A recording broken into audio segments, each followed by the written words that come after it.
7 দিন সরকার গঠনের পর 7 বিষয়ে জোর এবং এই 7 টার্গেট পূরণ। আমরা এই গত 7 দিনে আমরা দেখেছি সরকারকে একেবারে অ্যাকশনে, যেমন কথা তেমন কাজ। মুখ্যমন্ত্রী শুভেন্দু অধিকারী ঘোষণা করেছেন এবং সরকার গঠনের 7 দিনের মধ্যেই 7 টার্গেট প্রতিশ্রুতি পূরণ থেকে মুখ্যমন্ত্রীর বার্তার পরই সপ্তাহভর অ্যাকশনে নয়া সরকার। এই প্রত্যেকটা বিষয় 7 টার্গেট নিয়ে ইন ডিটেল আপনাদেরকে জানাবো। তার আগে যে 7 টার্গেটের কথা আমরা বলছি সেগুলো কি কি, আসুন আপনাদেরকে দেখাই গ্রাফিক্যালি। প্রথম টার্গেট, অন্নপূর্ণা ভান্ডারে ৩,০০০ টাকা, যেমন কথা দেওয়া হয়েছিল তেমন কাজ। 1 জুন থেকে অন্নপূর্ণা ভান্ডারে ৩,০০০ টাকা করে ঢুকতে শুরু করবে। তার পাশাপাশি একেবারে মহিলা সেন্ট্রিকই যে খবর, মহিলাদের সরকারি বাসে নিখরচায় যাত্রা, সরকারি বাসে ট্রাভেল করার জন্য মহিলাদের টাকা লাগছে না। তার পাশাপাশি উইমেন এম্পাওয়ারমেন্ট, নারী স্বাধীনতা, এই নিয়ে আমরা বহুবার বহু সময় কথা বলেছি, কিন্তু তাতে জোর দেওয়া হয়েছে এই সরকার আসার পরেই নারী স্বাধীনতায় জোর।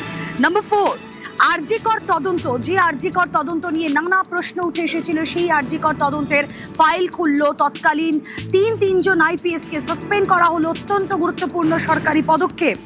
আর তার পাশাপাশি আরো একটা পয়েন্ট, 5th পয়েন্ট, আমরা দেখেছিলাম বিজেপি মাছ খেতে দেবে না, এরকম একটা জুজু তৈরি করে রাখা হয়েছিল ভোটবঙ্গে, কিন্তু সেই মাছ বন্ধের জুজুও একেবারে ভোঁতা হয়ে গিয়েছে।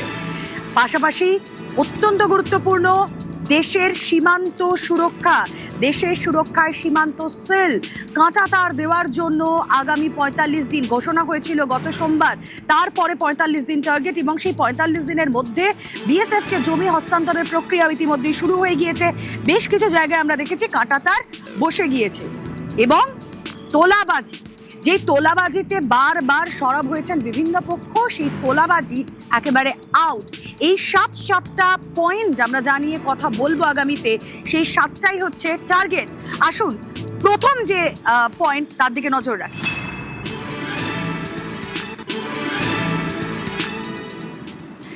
অন্নপূর্ণা ভান্ডার। দেখুন, মহিলাদের সশক্তিকরণের জন্য তৎকালীন সরকার, বিগত সরকার আমরা দেখেছি লক্ষ্মীর ভান্ডারের যে প্রকল্প তা চালু করেছিল, সেখানে 1,৫০০ টাকা। আর এই অন্নপূর্ণা ভান্ডার, এই অন্নপূর্ণা ভান্ডারে মাসিক মিলবে ৩,০০০ টাকা।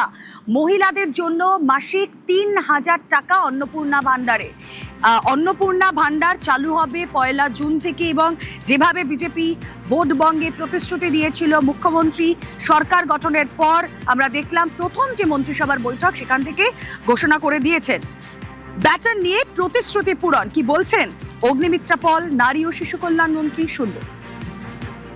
অন্নপূর্ণার ভান্ডারে অনলাইন কমপ্লিটলি এখনই ব্যবস্থা করতে, ইমিডিয়েটলি অনলাইনেই যাতে সমস্ত মানুষ যে 1 পাস 2 পাস বা যে হয়তো শিক্ষাটা পাননি, হয়তো শিক্ষিত নন, এতটা ইজি করা হবে এই অ্যাপ্লাই করার পোর্টালটাকে, যে কেউ পোর্টালে গিয়ে অ্যাপ্লাই করতে পারে। 1 জুন থেকে আমরা যা যা প্রতিশ্রুতি দিয়েছিলাম, ৩,০০০ টাকার অন্নপূর্ণার ভান্ডার এবং সরকারি বাসে মা বোনেদের কোনো ভাড়া দিতে হবে না, এই দুটো আমরা চালু করতেছি।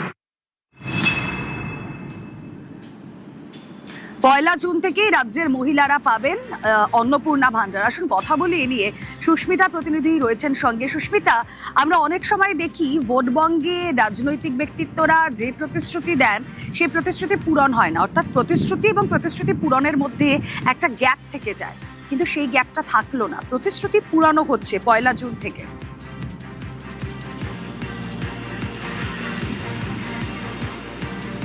দেখো, বিজেপি এ রাজ্যে ক্ষমতায় এসেছে, সরকারে এসেছে 1 সপ্তাহ আজ, এবং এই 1 সপ্তাহের মধ্যে বিজেপি একাধিক মাস্টার স্ট্রোক দিয়েছে এবং যে কথা বারবার বিজেপি বলেছে, নারীর ক্ষমতায়ন, নারী স্বাধীনতা, এবং তার মধ্যে অত্যন্ত গুরুত্বপূর্ণ অন্নপূর্ণা ভান্ডার। রাজ্য বিজেপি নেতৃত্ব শুধু নয়, কেন্দ্রীয় বিজেপি নেতৃত্বের কাছেও বারবার এই অন্নপূর্ণা ভান্ডারের কথা শোনা গিয়েছিল। এবং এই মুহূর্তে দক্ষিণ কলকাতার বুকে বেশ কয়েকজন মহিলাকে পেয়ে গিয়েছে, যারা গৃহিণী, যারা ঘরের কাজ করেন, সংসারও সামলান, এমনকি ঘরে বাইরে দুটোই সমান তালে সামলান। তাদের সঙ্গে একটু কথা বলে জানার চেষ্টা করব যে অন্নপূর্ণা ভান্ডার তাদের কাছে কতটা গুরুত্বপূর্ণ। অন্নপূর্ণা ভান্ডার পাবেন, ৩,০০০ টাকা করে পাবেন, জুন মাস থেকে ঢুকবে, এটা ভালো। ভীষণ খুব খুশি এই ৩,০০০ টাকা করে পেয়ে। আমরা আমাদের বাচ্চা কাচ্চা বা ছেলে মেয়েদের যা খুশি তখন আমরা কিনে দিতে পারবো এই ৩,০০০ টাকাটা পেলে। আমি নিজে যখন তখন আমি যা ইচ্ছা কিনে কিনতে পারবো, পরতে পারবো। আচ্ছা, আগে তো 1,500 টাকা দেওয়া হতো, আপনার সঙ্গে একটু কথা বলি। আগে তো 1,500 টাকা দেওয়া হতো, এখন 3,000, ডাবল করা হচ্ছে। এবং শুধু তাই না, সরকার তৈরির আগে যে কথা বলা হয়েছিল, সরকার তৈরির 1 সপ্তাহ মাত্র হয়েছে, তার মধ্যেই সেই প্রতিশ্রুতি পূরণের একটা কথা বা একেবারে ডেট বেঁধে দেওয়া, জুন মাস থেকে আপনারা পাবেন। এটাকে কেমন লাগছে? এটাকে ভালোই লাগছে শুনে, যে 1,500 টাকার বদলে 3,000 টাকা পাবো, এটা খুশি হচ্ছি। ভালোও লাগছে যে বাচ্চাদের কিছু সত্যি আমরা কিনে দিতে পারবো, আমরা নিজেদের মতন চলতে পারবো, কারো কাছে হাত পাততে হবে না। খুব খুশি, ভালো লাগছে আমাদের। সরকার গঠন হয়েছে, 3,000 টাকা করে পাবেন, সংসার সামলাবেন, তার সঙ্গে নিজের ইচ্ছেও তো পূরণ হবে। হ্যাঁ, হবে তো। নিজের অনেক কিছু ইচ্ছা থাকে যেটা আমরা পূরণ করতে পারি না।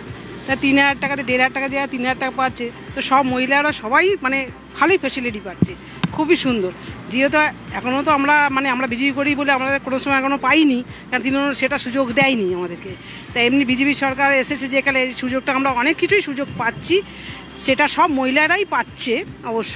তা আমরা তো খুবই খুশি। রাজনৈতিক পরিচয় নির্বিশেষে সকলেই 3,000 টাকা করে পাবেন। আপনার সঙ্গে একটু কথা বলবো। 3,000 টাকা করে পাবেন, আপনিও পাবেন। যে কোনো সরকার তৈরি হলো, 1 সপ্তাহ হলো না, তার মধ্যে ঘোষণা করে দেওয়া হয়েছে যে জুন মাস থেকেই আপনারা পাবেন। কতটা খুশি, কতটা ভালো লাগে? খুবই খুশি। শুধু 3,000 টাকা পাওয়াতে খুশি না, আমাদের রাজ্যে যে অত্যাচারিত হচ্ছিল সেই অত্যাচারগুলো মুক্ত হচ্ছে, সেটা হচ্ছে আরও বেশি খুশি।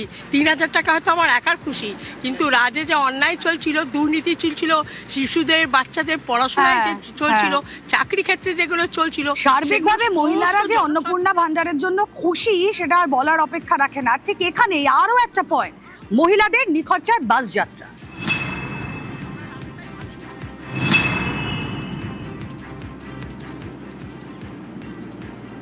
ক্ষমতা এসে এটা একটা বড় ঘোষণা রাজ্যের বিজেপি সরকারের। 1 জুন থেকে মহিলারা যখন সরকারি বাসে ট্রাভেল করবেন, তাদের কোনো টাকা লাগবে না। সরকারি বাসে মহিলাদের যাতায়াত ফ্রি। সরকারের সিদ্ধান্তকে মহিলারা স্বাগতও জানিয়েছেন।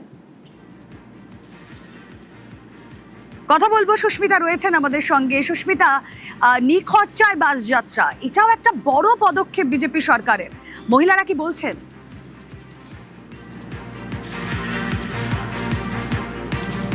দেখো, মহিলাদের নিখরচায় বাস যাত্রা, সরকারি বাসে মহিলাদের ভাড়া লাগবে না 1 জুন থেকে, একথা বিজেপি সরকার তারা ঘোষণা করেছে। এমন একজন মহিলার সঙ্গে এবার কথা বলবো, তিনি শুধু ঘরে বাইরে একসঙ্গে সামলান এমন নয়, তিনি বহু মহিলার পাশে দাঁড়ান, যারা অত্যাচারিত হয় তাদের পাশে দাঁড়ান। আপনার সঙ্গেই কথা বলি। নিখরচায় বাস যাত্রা, আপনি তো বহু মহিলা যারা অন্যায়ভাবে বাধা পড়েছিলেন কোনো একটা জায়গায়, সেখান থেকে আপনি তাদের উদ্ধার করেছেন, কতটা স্বাধীন হবে? নিশ্চয়ই স্বাধীন তো হবই। স্বাধীন হওয়াটা কোনো স্বাধীন, আমরা হয়তো আক্ষরিক অর্থে শুনতে খুব অদ্ভুত লাগে যে কেন এখন স্বাধীনতার কথা বলছি, কিন্তু এই যে বিজেপি আসার পর আপনি এই যে মহিলারা দাঁড়িয়ে আছেন, এদেরকেও জিজ্ঞেস করুন, এই যে বাইরে বেরিয়ে মনে হচ্ছে I am in safe hand. আগে মনে হতো 8টার মধ্যে সময় বেঁধে দেওয়া হয়েছে, 8টার মধ্যে ঘরে ঢুকতে হবে, বাস পাবো কি পাবো না, বাস ভাড়া দিনে দিনে বাড়ছে। তো এখন সেই চিন্তাগুলো অ্যাটলিস্ট আমরা যারা আর্ন করছি তাদের কথা আলাদা ভাই, কিন্তু যে মহিলারা ঘরে কাজ করে, ঘরের ছোটোখাটো কাজ করছে, ছোটোখাটো ব্যবসা করছে, তাদের পক্ষে এই ছোট ছোট জিনিসগুলো খুব ম্যাটার করে। তো আমরা মনে করি 1,500 টাকা 3,000 টাকা কি অল্প একটু বাসের ভাড়া দিয়ে কি হবে? অনেক কিছু হয়, অনেক কিছু হয়। এই ছোট ছোট ছোট মহিলারা যারা হাউস ওয়াইফ না, তাদের জন্য এগুলো ভীষণ ম্যাটার করে। একটু কিছু কারোর জন্য কিনে দেয়া, একটু ভালো লাগার, হয়তো ফুল রাখতে চান বাড়িতে, কিন্তু ওগুলো আজে বাজে খরচা, ওগুলো করবার দরকার নেই। কি দরকার আছে ফুল কিনবার? কিন্তু এই যে 3,000 টাকাটা হাতে পাবেন, ওই ছোট্ট একটু 10 টাকার ফুল, সেটাই কিন্তু তাদেরকে ভীষণ আনন্দ দেবে। যে মহিলা রোজকার বাইরে যাতায়াত করেন, তার পক্ষে বাস অত্যন্ত গুরুত্বপূর্ণ, অত্যন্ত জরুরি। কলেজ পড়ুয়া, তার সঙ্গে কথা বলি। রোজ কলেজে যাতায়াত, সরকারি বাস প্রেফারেন্স অবশ্যই, তার কারণ বাসের ভাড়া যেমন বাড়ছে, দিদিও বললেন কতটা সুবিধা হবে বাস ভাড়া। একদমই সুস্মিতা, তুমি আমাদের সঙ্গে থাকো। আমরা দুটো পয়েন্ট জানিয়ে কথা বললাম। সরকারের দুটো টার্গেট, এক হচ্ছে অন্নপূর্ণা ভান্ডার, আরেকদিকে হচ্ছে মহিলাদের নিখরচায় সরকারি বাসে যাত্রা। এর পাশাপাশি নারীর স্বাধীনতা, কে কি পড়বে, কিভাবে চলবে, এই সমস্ত কিছুতেও স্বাধীনতায় জোর দেওয়া হয়েছে। আবারও চলে যাব, সুস্মিতা প্রতিনিধি রয়েছেন আমাদের সঙ্গে। সুস্মিতা, সরকারের 7 যে টার্গেট, প্রথম 3টে টার্গেটই আমরা জানিয়ে কথা বলছি, সেগুলো একেবারে উইমেন সেন্ট্রিক, এবং সত্যি নারী স্বাধীনতা থাকাটা কতটা দরকার এটা আমরা আরজিকর পরবর্তী সময়ে নারী স্বাধীনতার পাশাপাশি নারী নিরাপত্তা, এই সমস্ত কিছু নিয়ে মানুষকে সরব হতে দেখেছি। তোমার সঙ্গে যারা রয়েছেন তারা কি বলছেন?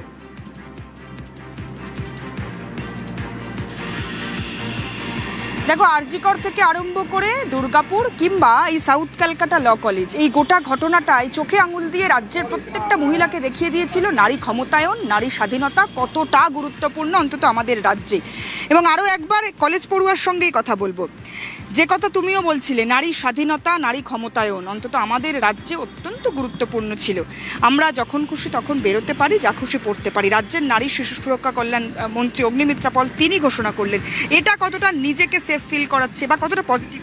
এতদিন শুনে এসেছি যে যদি কোনো ঘটনা ঘটে সেটা ছোট ঘটনা, রাত 8টার পরে কি বেরোনোর কি দরকার ছিল? তো যখন আমরা মেয়েরা যারা পড়াশোনা করছে এখনো অবধি, যারা নিজের পায়ে দাঁড়ানোর কথা ভাবছে, যারা বিভিন্ন সেক্টরে কাজ করছে, ধরো আজকে এই তোমরা জার্নালিস্টরা, তাদেরও তো রাতের দিকে কাজ করতে হয়। মাননীয় মুখ্যমন্ত্রী তিনি 24/7 জন্য মুখ্যমন্ত্রী। আমাদের এটা ভাবনা ছিল যখন রাত 8টার পরে তিনি বিভিন্ন জায়গায় পৌঁছে যেতেন, তখন কি নিজের নারী সত্তাটাকে বাড়িতে লকারে বেঁধে দিয়ে যেতেন? তিনিও তো একজন নারী, তাহলে তার রাজ্যে মেয়েরা কেন সুরক্ষিত হবে না? এই জায়গাটা আমাদের সত্যি খুব দরকার ছিল। যারা আমরা চাকরি করব তাদের ভাবতে হবে নাকি রাত 8টার মধ্যে ঢুকতে হবে, এটা আমাদের ভাবতে হবে নাকি আমি কি পড়ে আছি তার উপর আমার ওপর প্রশ্ন উঠবে। মাননীয় মুখ্যমন্ত্রী বলবে এটা ছোট ঘটনা, ওরা দুষ্টু ছেলেরা করেছে, তাদের সাহস দেবে না, তাদের আশ্রয় দেবে না সরকার। এটা আমাদের জন্য খুব দরকার ছিল।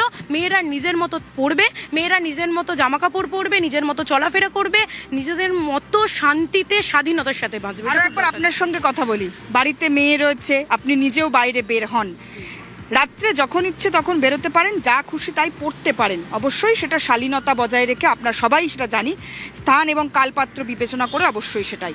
এবং এই যে ঘোষণা রাজ্যের মন্ত্রীর, তার কথায় কতটা উদ্বুদ্ধ হচ্ছেন, তার কথায় কতটা নিরাপদ মনে হচ্ছে? এখন নিজেকে নিজে মনে হচ্ছে আমি অনেকটা সেফটি আছি। তো আগে অসুস্থ ছিলাম, এখন সুস্থ হয়ে গেছি। এইটুকুনি আমরা বলছি যে সরকার এসছে আমাদের হয়ে, খুব তাকে ধন্যবাদ দিচ্ছি আমি। কতটা সেফ ফিল করছেন? প্রচুর সেফ ফিল করছি। আগে তো মানে এটা ভাবাই যেত না যে আমরা সেফটা আছি। উইমেন সেফটি, সেই তুলনায় আমরা অনেক। এবং এই যে আমরা বারবার বিভিন্ন সময় নারী নিরাপত্তা, নারী স্বাধীনতার কথা বলি, মন্ত্রী অগ্নিমিত্রা পাল তিনি বললেন যে হ্যাঁ, মহিলারা যখন খুশি বেরোতে পারে, সেখানে তাদের স্বাধীনতায় কোনো রকম কোনো বাধা নেই, তারা যা খুশি পড়তে পারে। এই কথাটায় মহিলারা আশ্বস্ত হয়েছে। মন্ত্রী কি বলেছেন আগে শোনাই। আমি একজন সাধারণ মহিলা হয়ে আমার মহিলা বোনেদের বলতে চাই, মাথা উঁচু করে বাঁচবো, যেখানে যখন বেরোবার হবে দরকার হবে তখন বেরোবো, যা খাবার ইচ্ছে হবে খাবো, যা পোশাক পরার ইচ্ছে হবে পরবো। আমাকে কেউ মরাল পুলিশিং কেউ করবে না। আর পুলিশের কাছে গিয়ে যে পুলিশ আগে এফআইআর নিত না, বলা হতো মিউচুয়াল করে নেবার জন্য, 0 এফআইআর, যেখানেই যাবে পরে ইনভেস্টিগেশন হবে, আগে মহিলার যে কমপ্লেন আগে নিতে হবে। এই কথা শুনে একজন মহিলা হিসেবে আমিও আশ্বস্ত। তার কারণ রাত 8টা তারপরে বেরোলে আমার কি হবে? আমি কোনো বিপদে পড়বো না তো? আমার নিরাপত্তা বজায় থাকবে তো? এইগুলো নিয়ে যদি আমাকে ভাবতে হয়, তাহলে সত্যিই তো আমার স্বাধীনতা এই রাজ্যে থেকে নেই। কিন্তু না, আর ভাবতে হবে না। কিন্তু ভাবতে হতো এতদিন। কেন হতো? বিজেপি সরকার যখন এই কথা বলছে, মন্ত্রী যখন এই কথা বলছেন, তখন প্রাক্তন মুখ্যমন্ত্রী মমতা বন্দ্যোপাধ্যায় 2025 সালে কি বলেছিলেন শুনুন। That girl, she was studying in a private medical college. How they came out in the night at 12:30, especially the girl child at night time, they should not be allowed to come out in the outside. They have to protect themselves also. বিভিন্ন রাজ্যের ছেলেমেয়েরা যেখানে পড়তে আসে, এবং তাদেরও আমি অনুরোধ করব রাত্রির বেলা না বেরোতে। কেউ যদি রাত্রি 12:30টায় বেরিয়ে কোথাও যায়, যারা হস্টেলে থাকে তাদের একটা সিস্টেম আছে, ও ফার্স্ট ইয়ারের স্টুডেন্ট।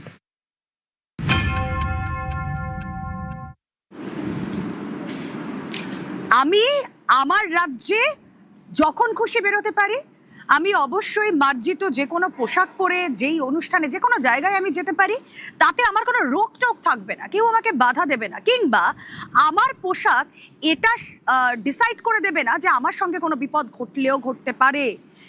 নারী ও শিশু কল্যাণ মন্ত্রী অগ্নিমিত্রা পল একথা বললেন এবং কিভাবে তা ইমপ্লিমেন্ট করা হবে ইন ফিউচার তাও বলে দিলেন।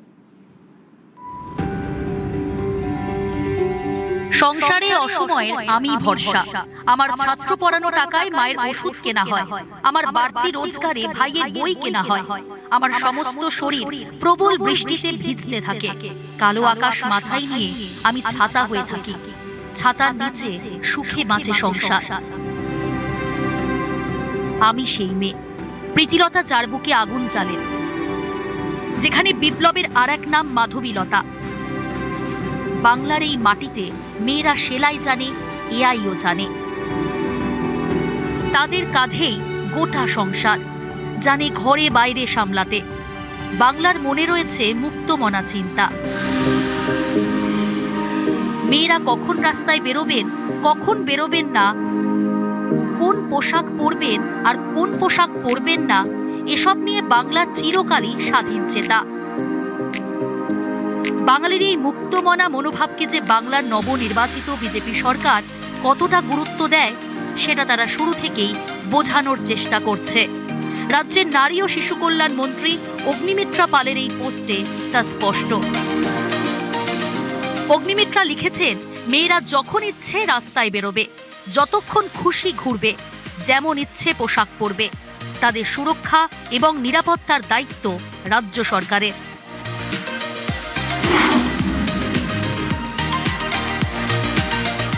আমি একজন সাধারণ মহিলা হয়ে আমার মহিলা বোনেদের বলতে চাই, মাথা উঁচু করে বাঁচবো, যেখানে যখন বেরোবার হবে দরকার হবে তখন বেরোবো, যা খাবার ইচ্ছে হবে খাবো, যা পোশাক পরার ইচ্ছে হবে পরবো।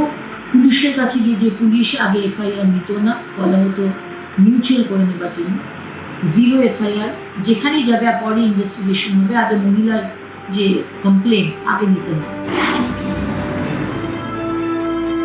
আমি একদম সপক্ষে আছি। যে স্টেপটা নিচ্ছে, যে পদক্ষেপটা নেওয়া হচ্ছে, এটা আমাদের ভবিষ্যতের জন্য ভালো। সরকার যেভাবে স্টেপ নিচ্ছে বা যেভাবে এগোচ্ছে, আমার মনে হয় আগামী দিন আমাদের জন্য অনেক সেফ অ্যান্ড সিকিউর হবে। এক্সপেকটেশনস তো ডেফিনেটলি আছে, এখানে নারীদের বেশি সুরক্ষা দেওয়া হবে। বাঙালিরা যারা স্পেশালি মেয়েরা আছে, তারা কাজকর্মে সব কিছুতেই এগিয়ে, মেয়েরা আরও সেফ ফিল করবে। আমার মনে হয় এটা একদিক দিয়ে ভালোই।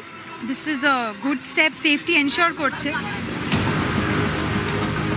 9 অগস্ট 2024 কলকাতার প্রথম সারির সরকারি হাসপাতাল আরজি করে নৃশংসভাবে খুন ও ধর্ষণ করা হয় এক চিকিৎসককে। এই ঘটনা তোলপাড় ফেলে দেয়, প্রশ্ন তুলে দেয় রাজ্য তথা কলকাতার বুকে মহিলাদের সুরক্ষা নিয়ে। আরজি করের বিচার চাই, এই দাবিতে সেদিন বাংলা রাত জেগেছিল। রাত জাগার ডাক দিয়েছিলেন মহিলারাই। সমাজের সব শ্রেণীর মহিলারা একজোট হয়ে রাস্তায় নেমেছিলেন, দেখিয়ে দিয়েছিলেন নারী শক্তি কাকে বলে। রাত দিন এক করে প্রতিবাদ বিক্ষোভ চলে কলকাতায়।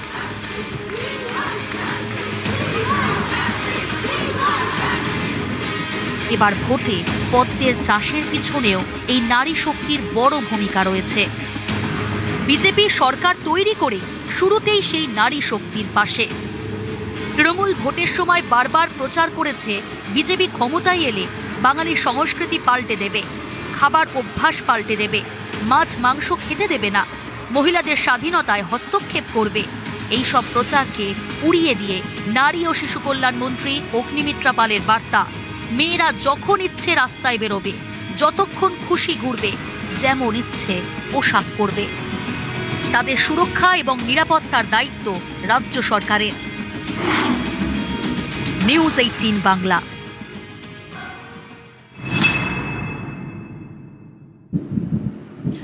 সরকারের যে 7 টার্গেট 7 দিনের, তার মধ্যে প্রথম 4টেই নারী কেন্দ্রিক, এবং আমরা 3টে নিয়ে কথা বললাম। আর এবার যেই বিষয় নিয়ে কথা বলবো, যে টার্গেট নিয়ে কথা বলবো, দেখুন, কর্মক্ষেত্রে আমি সেফ অ্যান্ড সিকিউর, কিন্তু কর্মক্ষেত্রে একজন মহিলা তিনি কতটা ইনসিকিউরিটিতে থাকতে পারেন, তার সঙ্গে কতটা বিপদ হতে পারে, সেটা আমরা আঁচ করতে পারতাম না যদি না 2024 সালের 9ই অগস্ট দিনটা আমাদের সামনে আসতো।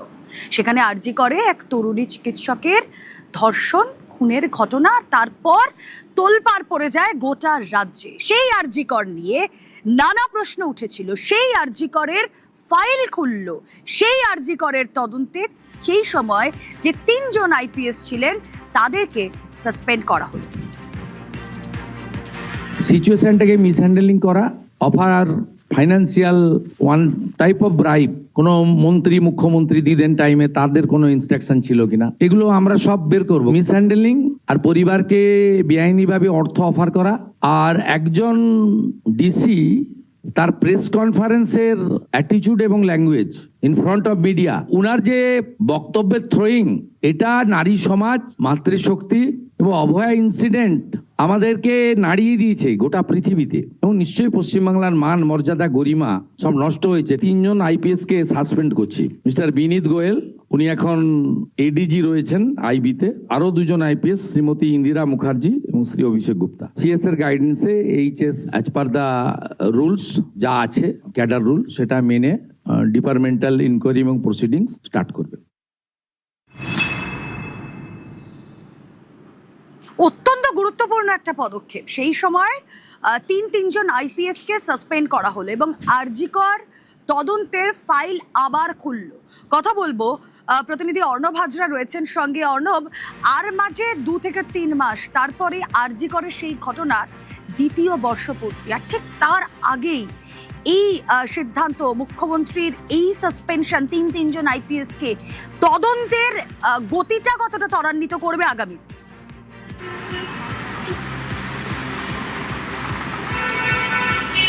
রুমেলা, আমি এই মুহূর্তে রয়েছি সেই আরজি কর হাসপাতালে, যে হাসপাতালের মূল দরজায় বা মূল ফটকে এখনো সেই ভারী বুটের এবং একই সঙ্গে জলপাই পোশাকের কেন্দ্রীয় আধা সামরিক বাহিনীর জওয়ানদের দেখা যাবে। এই উপস্থিতি প্রমাণ করে দেয় আরজি করের ঘটনা কি পরিস্থিতি ছিল এবং তার বর্তমান পরিস্থিতি কি। অর্থাৎ আরজি কর যে বিচারের কথা, আইনের কথায় বলা হয়েছে, বিচার হয়েছে, একজন দোষী সাব্যস্ত হয়েছে, আমৃত্যু কারাদণ্ড, জেলে রয়েছে, কিন্তু বিচার পায়নি। অভয়ার পরিবারের যে দাবি ছিল সেই দাবি আস্তে আস্তে সত্য হতে চলেছে।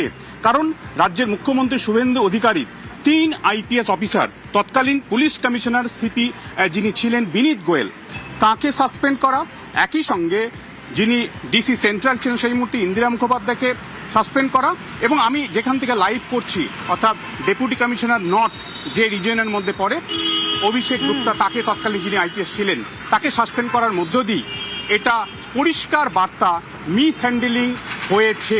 কারণ রাজ্য সরকার যখন এই পদক্ষেপ করছে তাতেই এটা স্পষ্ট।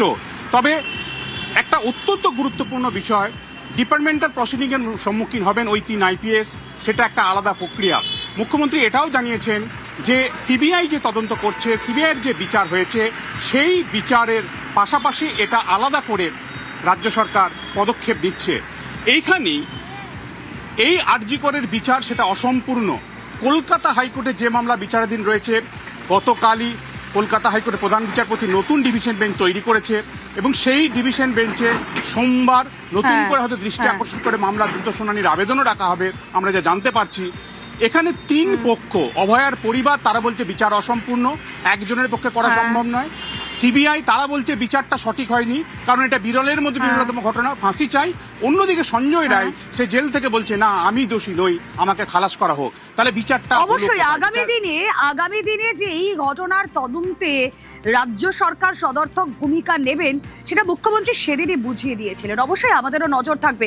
7 টার্গেটের মধ্যে আমরা 4 নিয়ে কথা বললাম, বাকি রয়েছে আরো 3। একটা ছোট্ট ব্রেকের পর নিউজ প্লাস।